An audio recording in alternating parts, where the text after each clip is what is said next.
Hello everyone and welcome back to another session of Elden Ring PvP and another weapon showcase. Today we're taking a look at the Giant's Red Braid. This is a weapon that you get from trading in the Remembrance of the Fire Giant, which of course you get from killing the Fire Giant. It is a really fun weapon to use, the skill on this weapon is great, there's just a lot of good things going for it, but let's get started with the basics. The weapon requires 18 strength and 12 dexterity in order to wield, as well as 21 faith. The weapon weighs 2.5 units, and the skill of the weapon is Flame Dance, which as you can see is quite good and really makes this weapon shine. You are stuck with Flame Dance because it is a somber weapon, and I think that's a good thing, to be honest. At plus 10, it has a physical base damage of 200, a fire base damage of 129, a B-scaling in strength, a B-scaling in dexterity, and a B-scaling in faith. Overall, it's a whip, so it has all of the standard whip class pros, as well as the bonus of having an amazing skill, and it's just a really fun weapon to use, because anytime you have a weapon that can knock people down, that's just always fun to do. So that makes this weapon even better in my opinion. That said, pros of the weapon, of course, with the standard whip class pros, would be the fact that it has great running R1 attacks. They are specifically great at chasing people down who are either backpedaling in a linear fashion or who are rolling backwards away from you. You can roll catch them quite easily with that running R1, and that goes for both the one-handed and two-handed version. Because it is a strength scaling weapon though, you will want to two-hand this weapon more often than not. That said, those running attacks do have insane range. It is very easy for your opponent to underestimate that range that they have and get hit because of it. Even using the whip weapons as often as I do, I still find it quite impressive how much range and how much reach those running R1 attacks have. So keep that in mind. They are great. The running R2 attacks are also really good though for catching people who, when you do chase them down, roll to the side. If you see them start to roll sideways as you're chasing them, hold off a second and then as they're rolling, hit them with a running R2 attack. You'll have some pretty good luck with that. Beyond that though, the rolling and crouching attacks are also quite good with the weapon. They will have a bit less damage than the running attack would, but they are still quite nice to use and gives a little bit more variety. That said, you don't really need to worry too terribly much about mixing it up with this weapon, because one of the other pros of the whip class weapons is that they cannot be parried. Because of that, you don't really need to worry about your opponent trying to parry you. You can just kind of go to town spamming at them with one attack over and over, and all they can really do is dodge or block.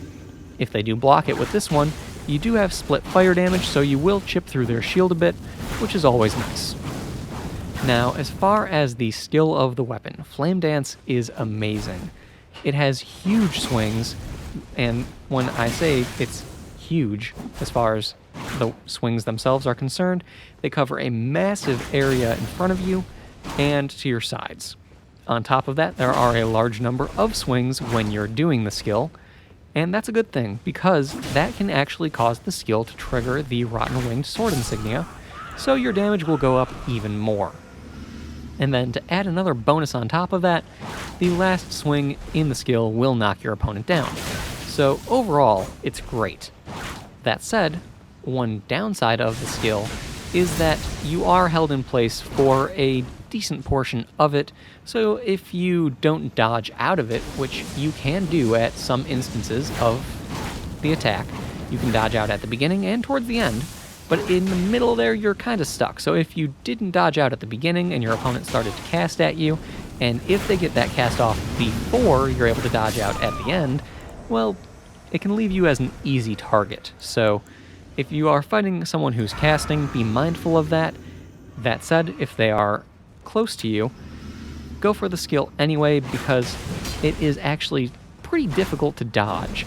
There have been a number of instances where people have had Bloodhound step on and they were able to dodge successfully because of that, but if they're right on top of you and they go for some sort of attack and you go for the skill, and if you have the hyper armor to keep swinging your weapon, well, they're going to be very hard pressed to avoid all of the attacks. So it's a great skill for when your opponent is being aggressive and you need them to really just back off. And again, huge range on it, as you saw in that last fight, so be mindful. This weapon is dangerous. So that's that. Those are the pros.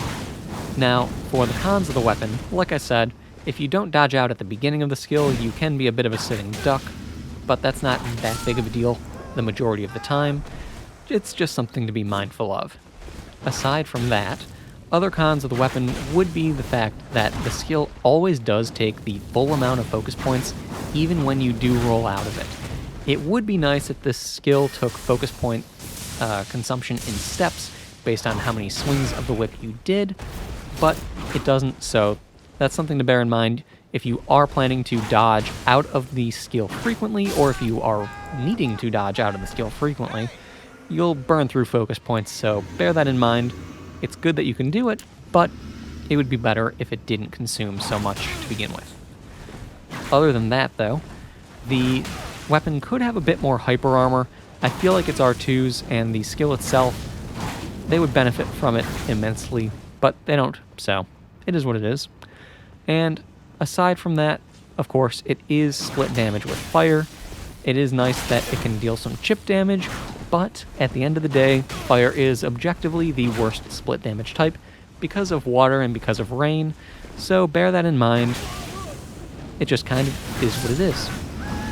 And finally, the last con of the weapon is something that is unfortunately shared among all whips in the class, and that is that there are no critical hits with them. You cannot do a riposte, you cannot do a backstab, you can't punish a guard break. You're just kind of stuck with being able to watch your opponent get parried, and then you have to switch to a different weapon or just deal with it. Which is unfortunate, but it is okay. You know, it is what it is. Whips are light enough weapons to the point where you can definitely have a dagger on for a switch and use that when you need to. So, it's fine. That all said, there is one fight left after this one. The next weapon showcase video is going to be on the Golden Halberd. Following up after that, we'll be looking at the McKellen Knight's Sword, the Ornamental Straight Sword, the Serpent Bone Blade, the Guardian Sword Spear, and yeah, that's about it. There is another weapon I'll be pairing with the Ornamental Straight Sword, but I haven't decided yet, so how about you guys let me know, what weapon do you want to see paired with it? I am open to suggestions, give me a dexterity weapon, and I will see what I can do about that for you guys. Anyway, this is the last fight in the video. Thank you all for stopping by, please do all the YouTube stuff, feed the algorithm for me, and I will see you all next time.